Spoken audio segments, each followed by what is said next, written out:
When 32-year-old Emma Rodriguez received a letter saying she'd inherited her estranged grandmother's horse farm, she thought it was a joke. When she arrived to find a run-down property with 5 elderly horses no one wanted, she thought it was a curse. But when she discovered what was hidden in the barn, and what those worthless horses could actually do, her entire life changed forever. This is the story of how one woman went from working 3 jobs in the city to uncovering a multi-million-dollar legacy, proving that sometimes the things we inherit aren't what we expect, and the family we never knew can change everything. If you love stories about unexpected inheritances and life-changing discoveries, smash that like button right now and subscribe so you never miss these incredible true stories. Let me take you back 6 months before that letter arrived. Emma Rodriguez was drowning. At 32, she worked as a paralegal during the day, a bartender 3 nights a week, and did freelance graphic design on weekends. She lived in a cramped studio apartment in downtown Chicago that cost $1,400 a month, half her paralegal salary. She had $67,000 in student loans, a 2009 Honda Civic that needed new brakes, and a dating life that was non-existent because who has time for that when you're working 70 hours a week just to survive? Emma had shoulder-length dark brown wavy hair that she usually threw into a messy bun, warm hazel eyes that showed her exhaustion, a petite frame at 5'4" that was too thin from skipping meals to save money, and an olive-complexioned heart-shaped face that rarely smiled anymore. She wore the same 5 outfits in rotation, drank too much coffee, and couldn't remember the last time she'd taken a vacation. This was millennial life. Crushing debt, multiple jobs, no savings, and the constant anxiety that one emergency would destroy everything. Emma had never met her grandmother, Helena Rodriguez. There was family drama, the kind that gets whispered about at gatherings but never fully explained. Emma's mother, Sophia, had cut off contact with Helena when Emma was just 2 years old. She chose horses over family, was all Sophia would say, her voice bitter. She cared more about those animals than her own daughter. Emma grew up knowing she had a grandmother somewhere in rural Kentucky, but that was it. No birthday cards, no Christmas presents, no relationship. So when the letter arrived from a law firm in Lexington, Kentucky, stating that Helena Rodriguez had passed away at age 78 and left her entire estate to Emma, her only living relative, Emma's first emotion wasn't grief, it was confusion. Why would a woman who'd never contacted her leave her anything? Her second emotion was hope.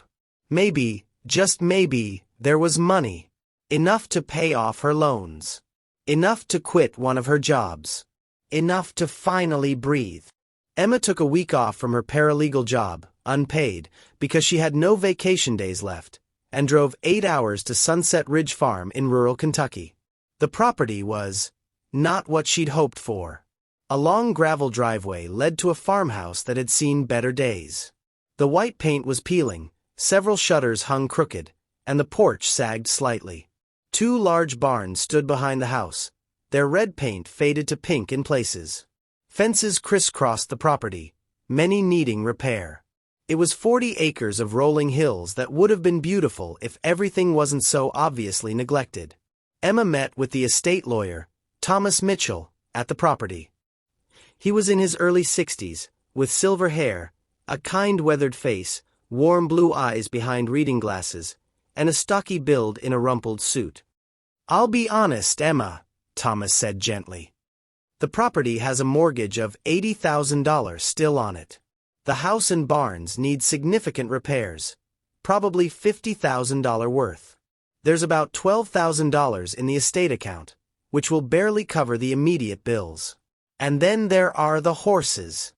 "There are 5 horses," Thomas continued as they walked toward the barn.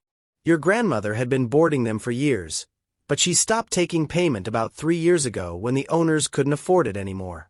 She kept caring for them anyway. Now they're here, and frankly, no one wants them.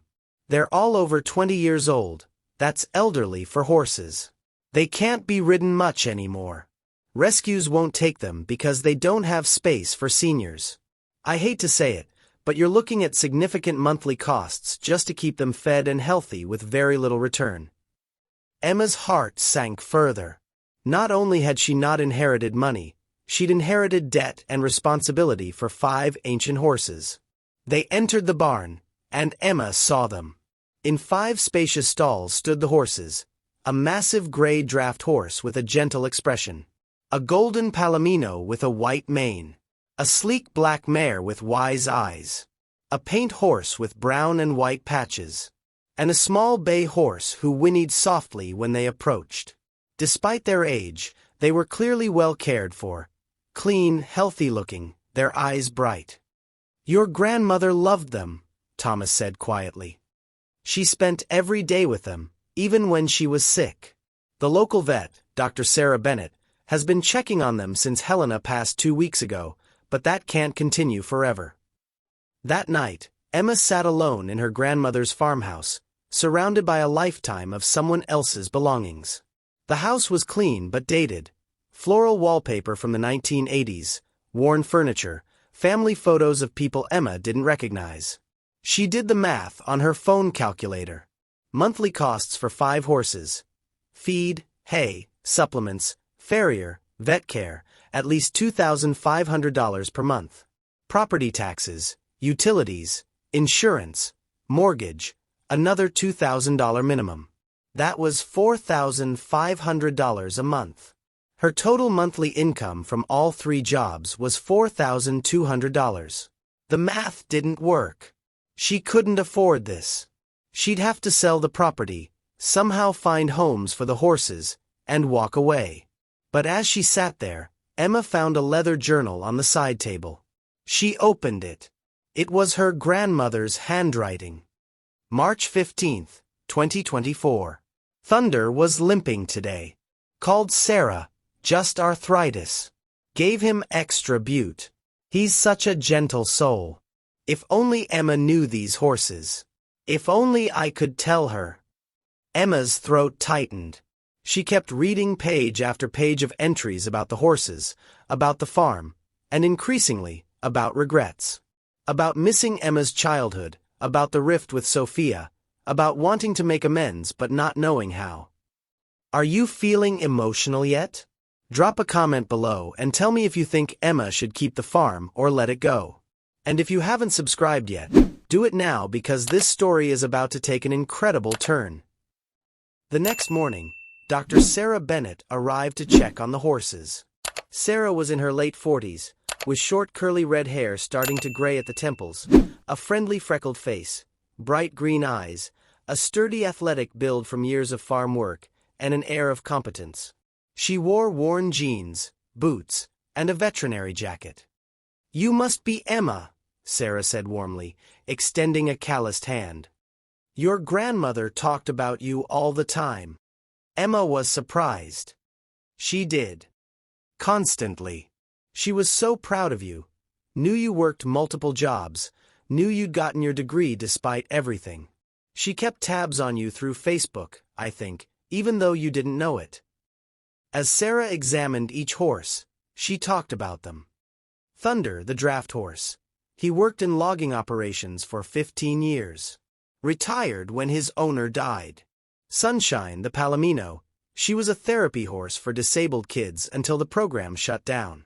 Midnight, the black mare, former police horse, served for 12 years.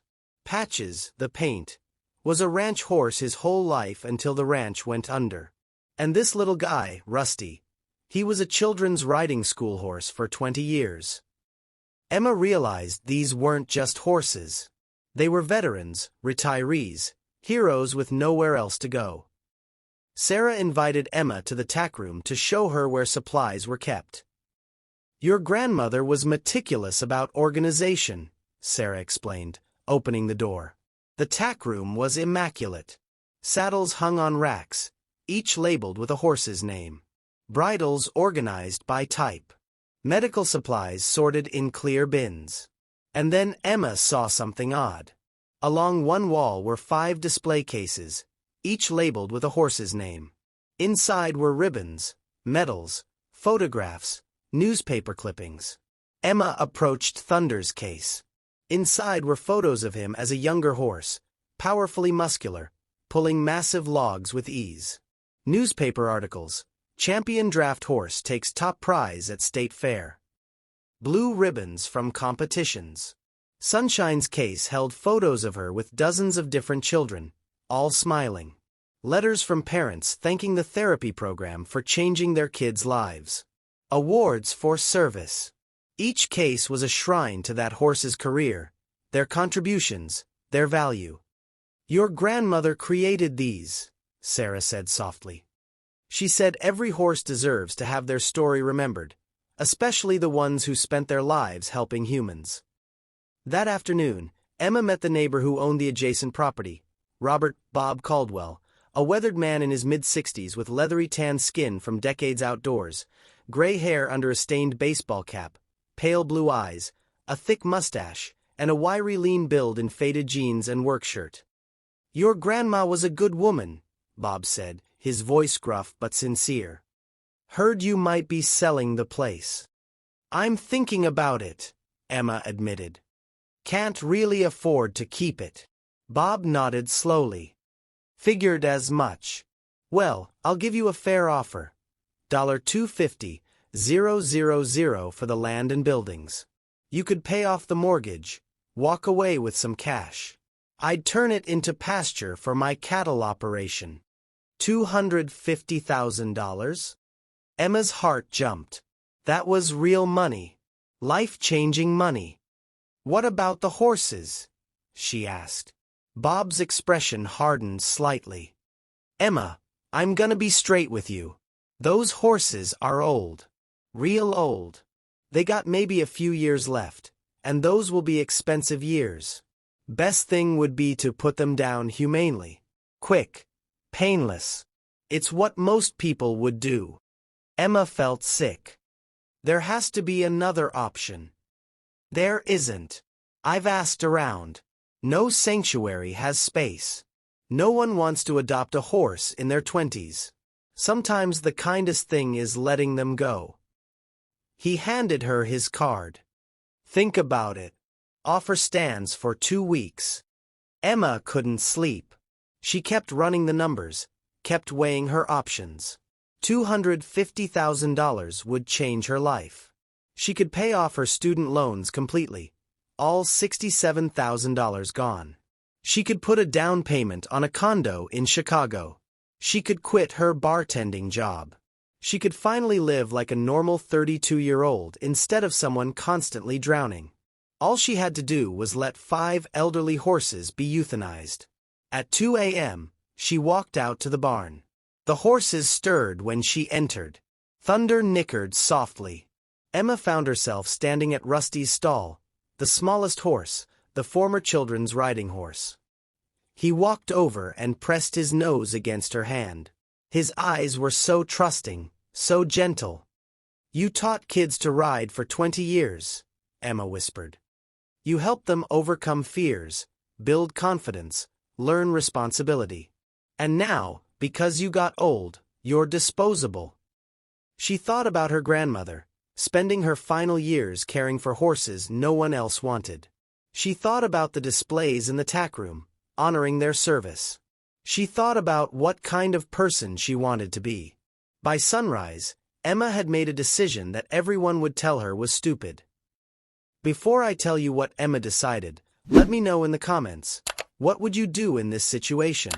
Take the money or keep the horses? And make sure you're subscribed because you won't believe what happens next.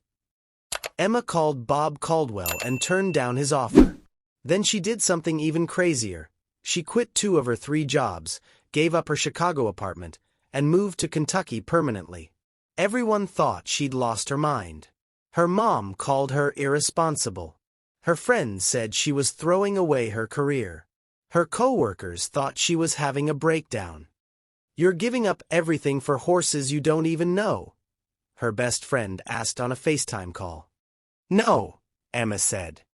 I'm giving up a life that was killing me for a chance at something different. But reality hit hard. Emma had no idea how to run a horse farm. She didn't know the first thing about actual horse care beyond what Dr. Bennett was teaching her. Her savings, all $3,200 of it, was gone in the first month. She was eating ramen noodles and pasta because that's all she could afford after buying horse feed. The farmhouse had no Wi-Fi and spotty cell service. Her remaining freelance graphic design work was nearly impossible to complete. She started a GoFundMe titled, "Help Me Keep My Grandmother's Rescue Horses," and raised exactly $340. This was not going well. One evening, exhausted and covered in horsehair, Emma sat on the farmhouse porch with her phone. On a whim, she created a TikTok account, @Sunset Ridge Rescue. She filmed Thunder, the massive draft horse, gently taking a carrot from her hand. This is Thunder. He's 24 years old. He spent 15 years hauling logs in forests. Now he's retired with his friends, living out his golden years on my grandmother's farm. He deserves peace after a lifetime of hard work. That's why I'm going broke trying to keep this place running. She posted it without expecting anything.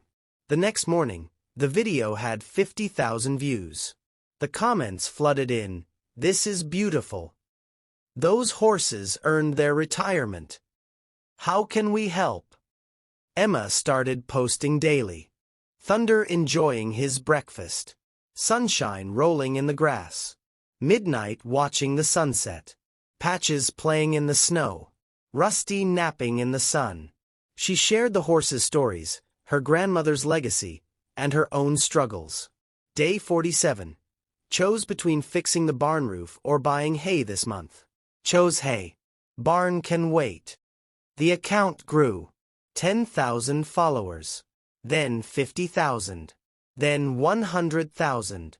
People connected with the authenticity, the simplicity, the message of respecting animals who'd served humans. With a growing social media following came opportunities Emma never expected. A feed company reached out offering to sponsor the horses' food in exchange for product placement. A local saddle shop wanted to donate supplies. People started sending donations through Venmo and PayPal. $10 here, $25 there, sometimes $100.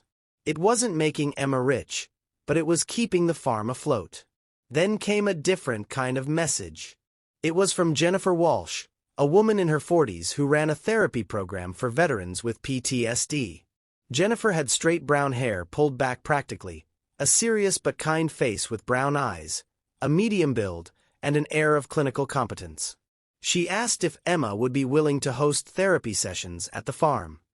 Research shows that caring for horses, especially older horses, can be incredibly therapeutic for people dealing with trauma, Jennifer explained when they met. The horses are calm, non-judgmental, and being around them reduces stress. I have 12 veterans in my program who could benefit from this environment. I can pay $500 per session, twice a week. Emma did the math. That was $4,000 a month. That was enough. That was actually enough to cover the basic expenses. The first therapy session was transformative, not just for the veterans, but for Emma. She watched as a man in his 50s who'd barely spoken in months stood brushing Thunder for an hour, silent tears rolling down his face. She saw a young woman who'd served in Afghanistan and struggled with nightmares sit in the pasture with sunshine, both of them just breathing together. The veterans didn't ride the horses, they just existed alongside them. Grooming them, walking them, sitting with them. The horses, with decades of experience working with humans, seemed to understand their role. They were patient, gentle, present. "These horses have seen everything," one veteran told Emma. "They're not scared of my scars or my bad days. They don't need me to pretend I'm okay. I can just be, you know." Emma understood then what her grandmother had known. These horses still had value, still had purpose. Their working days might be over, but their capacity to help heal was stronger than ever. Word spread. The therapy program expanded. Local news covered it. Regional programs started referring clients. Emma hired 2 part-time staff members to help with the increased activity. If this story is touching your heart, give it a like and share it with someone who needs to hear a message about finding purpose and second chances. And stay tuned because the biggest surprise is still coming. 6 months after moving to Kentucky, Emma received an email that seemed too strange to be real. It was from the National Working Horse Museum in Colorado. They'd seen Emma's social media posts, particularly the display cases in the tack room documenting each horse's career. "We're developing an exhibit on working horses, their contributions to American history and industry," the curator wrote. "We'd like to feature your grandmother's horses in our exhibit.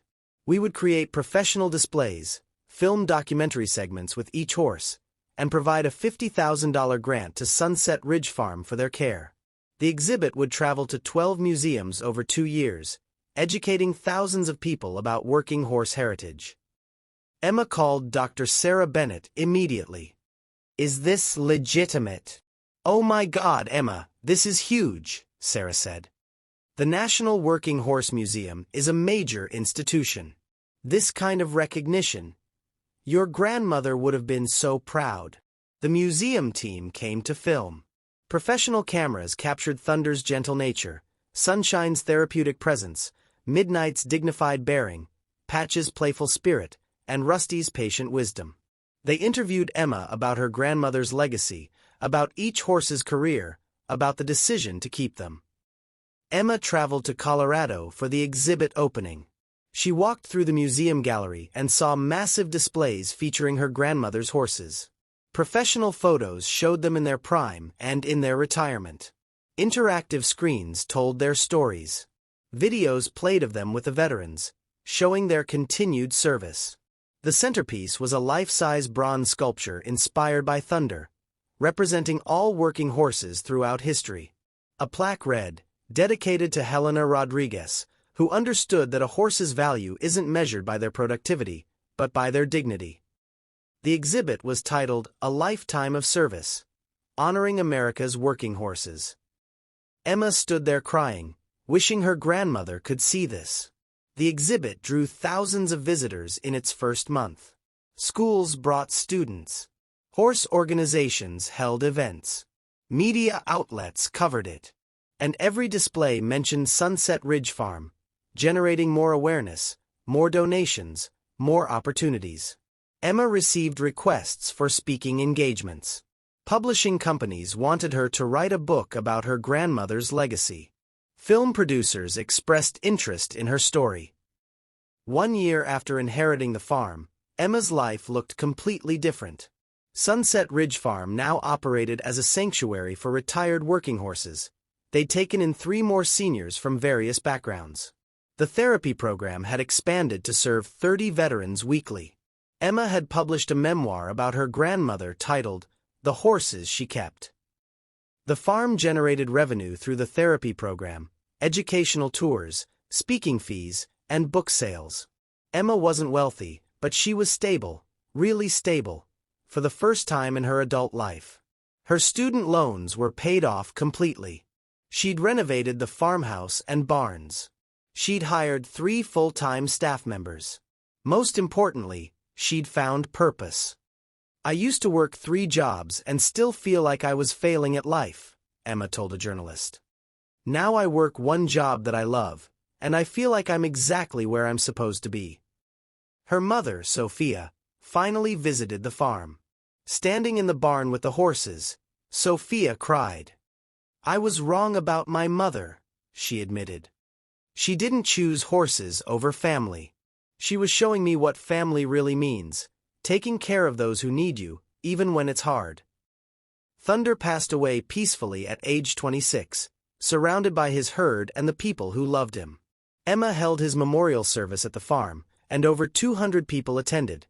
Veterans from the therapy program, neighbors, museum representatives, followers from social media. They shared stories of how Thunder had impacted their lives. His bronze sculpture was erected at the farm entrance, a permanent tribute.